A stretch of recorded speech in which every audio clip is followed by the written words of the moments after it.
ఓం సాయిరామ్. ధ్వని ఎపిసోడ్ 16కు స్వాగతం. ఈరోజు ధ్వనిలో మన సేవలోని శుద్ధత, సేవ చేసిన పుణ్యం, వాటి గురించి మనం మాట్లాడుకుందాం. ఈ కాలంలో సేవ అంటే ప్రచారం కోసం చేసేవారే ఎక్కువ మంది ఉన్నారు. నిజంగా సేవ అనేది ప్రశంసలు పొందడానికా లేక ప్రచారానికా?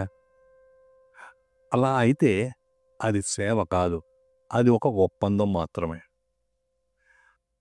సాయిబాబా సేవలో కూడా ఎటువంటి ప్రచారం అవసరం లేదు. ఆయన చెప్పినట్టు సేవ చేస్తే ప్రదర్శించుకో, నిశ్శబ్దంగా సేవ చేయి. ఒకసారి ఓ భక్తుడు షిరిడీలో రోజూ వంట చేసి అందరికీ పెట్టేవాడు.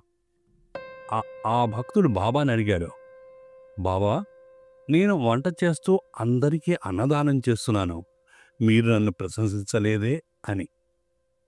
అప్పుడు బాబా మృదువుగా నవ్వి ఇలా అన్నారు, నువ్వు ప్రశంస కోసం చేస్తున్నావా లేక పుణ్యం కోసం చేస్తున్నావా?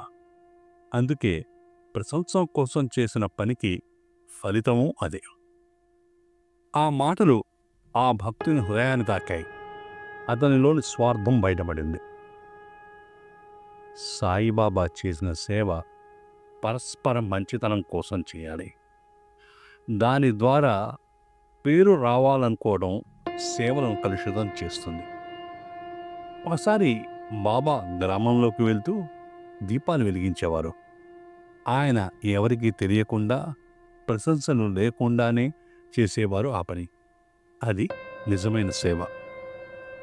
ఆయన సేవలో ప్రశంసల కోసం అసలు చోటే లేదు.